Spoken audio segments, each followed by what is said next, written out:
माननीय वित्त मंत्री महोदय के निर्देशानुसार इस बिहार बजट 2026-27 के प्रमुख बिंदु इस प्रकार हैं।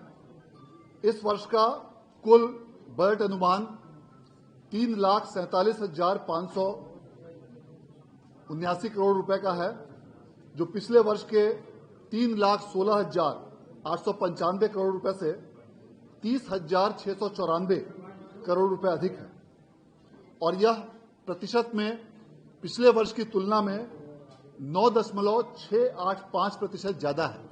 इस वर्ष का इस प्रकार जो वार्षिक बजट पिछले वर्ष की तुलना में 30,694 करोड़ रुपए ज्यादा है, जो विगत वर्ष की तुलना में 9.685% ज्यादा है। यह निश्चित रूप से बिहार की आर्थिक तरक्की, ग्रोथ और आने वाले समय में मजबूत आर्थिक संरचना को दर्शाता है।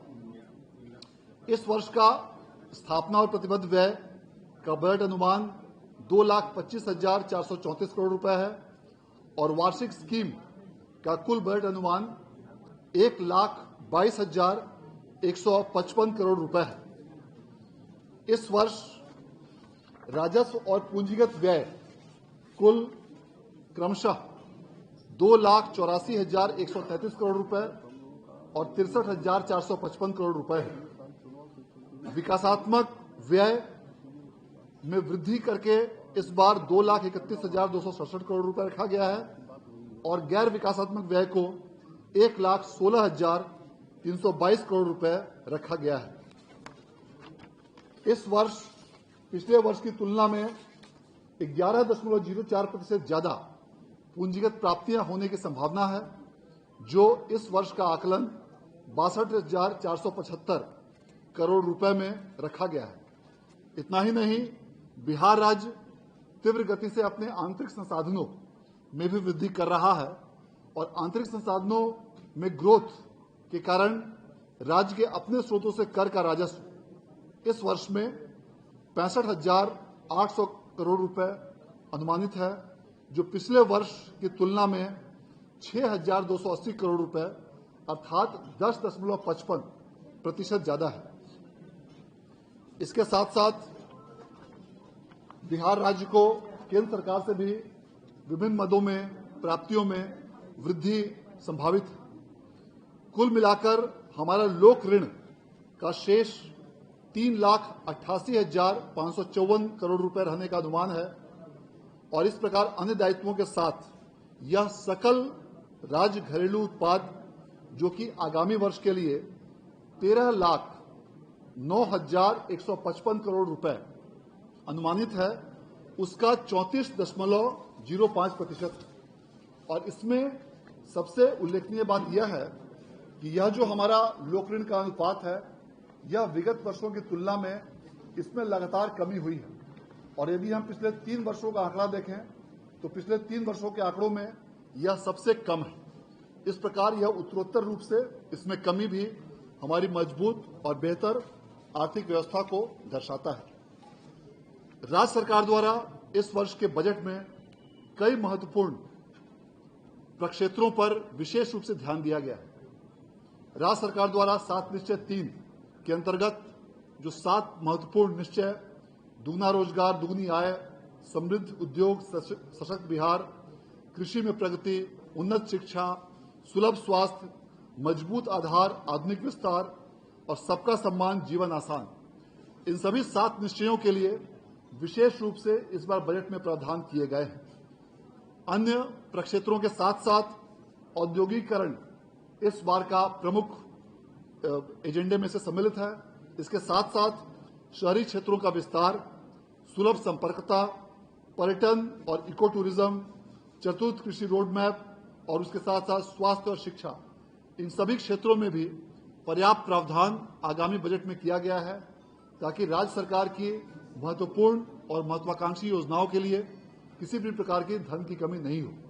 इस प्रकार राज्य सरकार सबका साथ सबके विकास, न्याय के साथ विकास के संकल्प पर पूरी तरह से संकल्पित है और महिला रोजगार के लिए भी विशेष रूप से इस बार अलग से प्रावधान किया गया है और राज्य सरकार ने जो विगत वित्तीय वर्ष में कई महिलाओं को लगभग 15,000 करोड़ रुपए से अधिक का जो ऋण वितरित किया था उसी को आगे बढ़ाते हुए इस वर्ष के बजट में भी पर्याप्त प्रावधान किया गया है और राज्य सरकार की घोषणा के अनुसार उन्हें समुचित रूप से आगे भी सहायता उपलब्ध कराई जाएगी।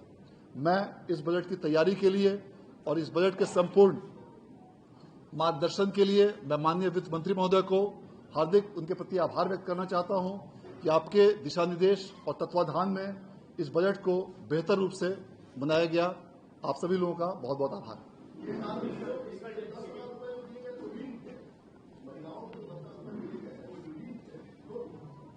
नहीं, उसको जो पहली बार जो दिया गया है वह उनको ग्रांट के रूप में दिया गया है, जो 10,000 रुपए की राशि है।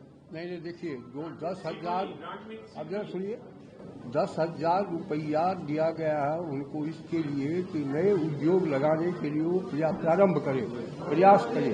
ये बेसिक एक्सपेंडिचर जो है ये सरकार के द्वारा आगे जब उद्योग धंधा लगाने का काम करेगा तो 2 लाख रुपये का और अतिरिक्त ऋण की सुविधा दी जाएगी। क्या सरकार को 10,000 रुपये रिटर्न भी करना है? नहीं, रिटर्न करने की कोई बात नहीं, कोई रिटर्न की बात नहीं, वापस करने की कोई उसमें बात नहीं।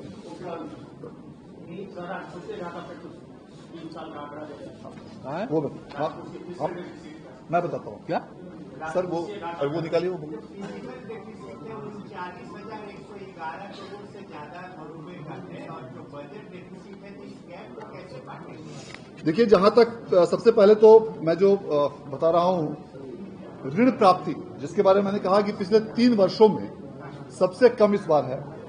यदि हम वर्ष 2024-25 की बात करें तो यह अनुपात 37.72% का था, जो 25-26 में बजट अनुमान में 37.1% होकर आ गया और इस वर्ष 26-27 के बजट अनुमान में इसे 34.09% रखा गया है। इस प्रकार पिछले 3 वर्षों में लगातार इसमें कमी आई है। जहां तक राजकोषीय घाटा का प्रश्न है, राजकोषीय घाटा फिस्कल डेफिसिट इस वर्ष 39,111 अर्थात 39,111 करोड़ रुपए रखा गया है और यदि इसे हम परसेंटेज टर्म्स में बात करें, gross fiscal deficit to GSDP, तो उसमें यह 2.99% होता है और जो एक मापदंड है कि इसे 3% से कम होना चाहिए और इस प्रकार राजकोषीय घाटा और जीएसडीपी का अनुपात उसको 3% से कम रखा गया है और यह 2.99% है।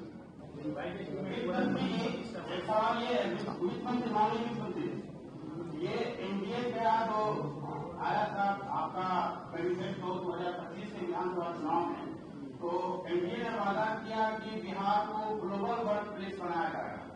अभी इंडिया में तो हम लोग तो जानते हैं कि बेंगलुरु ही लगभग ग्लोबल वर्क प्लेस है, तो अभी तो बिहार नेशनल वर्क प्लेस नहीं है, तो नेशनल एक्सपोर्टर खड़े हो सकता है मजदूरों का। तो अभी ये बहुत बड़ी बात है कि आपने ग्लोबल वर्क प्लेस का वादा किया, तो आप अपना 3 पॉइंट हम लोग को बता दीजिए कि ग्लोबल वर्क प्लेस बनाने के लिए इस बजट में आपने क्या क्या किया है।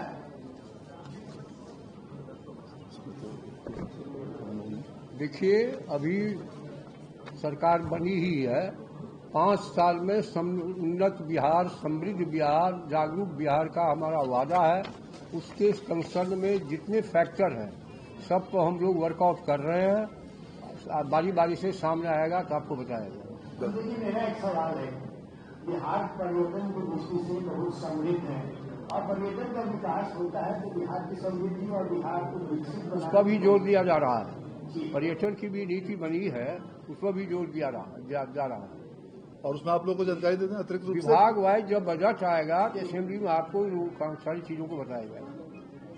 और एक इको टूरिज्म सोसाइटी का भी गठन अभी राज्य सरकार ने पिछले कैबिनेट में किया है और वह भी विशेष रूप से इस ओर कई एक कमिटियां बनी है, कई एक चीजें बनी है जो नई चीजों को करेगा, वर्कआउट हो रहा है। आप लोगों को बड़ी बड़ी जानकारी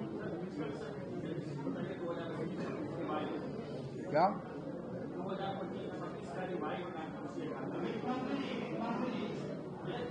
अभी तो 25-26 तो अभी चल रहा है, तो ये तो मार्च के बाद स्पष्ट हो पाएगा। 24-25 का उपलब्ध है। जी जी जी जी जी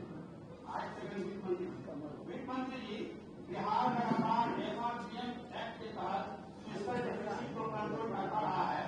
जब सुशील मोदी जी एनडीए के शासनकाल के शुरुआती दौर में वित्त मंत्री थे, उन्होंने काफी ध्यान दिया था। तो अभी जो पॉलिसी है कि जो FRBM एक्ट के तहत जो लोन लिया जाता है उसके सीमा के अंदर रखा जाता है, तो उसको पहले पॉलिसी खाली गवर्नमेंट ऑफ इंडिया उसके बाद करती है। अभी यह है कि कितने स्टेट जो डिफिसिट ज्यादा है, अभी तो आपको फाइनेंस सेक्रेटरी, सुनिए ना, अभी आपको फाइनेंस सेक्रेटरी ने बता दिया कि जीडीपी का कितना कदम ऋण ले सकते हैं, उसमें कोई कमी दिक्कत नहीं होगी। तो ये बता दिया जाए कि 12वां और 13वां वित्त आयोग तक ही अवार्ड था, 13वां वित्त आयोग के बाद अवार्ड था।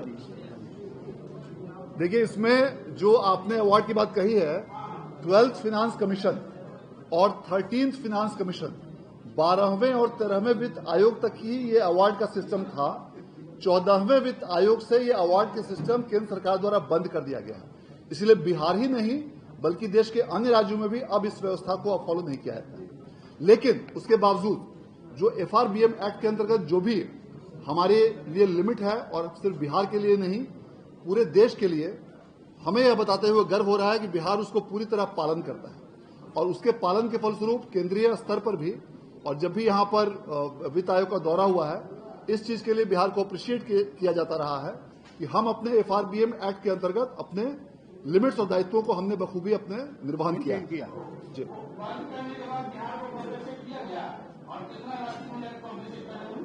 अलग अलग प्रावधानों में वित्त आयोग से राशि प्राप्त होती है।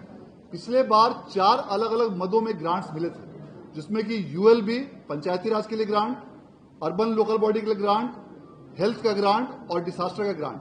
इन ग्रांट्स के अंतर्गत जो मापदंड निर्धारित किए गए, उसके अंतर्गत केंद्रीय वित्त आयोग से हम लोग को राशि प्राप्त हुई। बहुत बहुत धन्यवाद। जी जी जी जी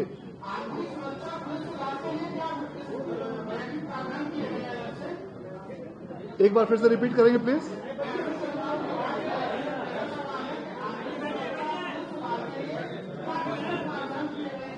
उनकी आवाज नहीं आ रही। आंतरिक पुलिस विभाग में, हाँ देखिए, मैं बताऊं, आंतरिक सुरक्षा और पुलिस सुधार के लिए बजट में पर्याप्त प्रावधान किए गए हैं। जो गृह विभाग की मांग संख्या है, गृह विभाग की मांग संख्या के अंतर्गत जिस किसी भी मदों में उनके लिए राशि की मांग की गई है, उसमें कई मद शामिल है, जिसमें कि पुलिस भवन निर्माण, आधुनिकीकरण, उनके लिए उपकरण का क्रय, इन सभी मदों में पर्याप्त राशि का प्रावधान किया गया है। बहुत बहुत धन्यवाद, थैंक यू।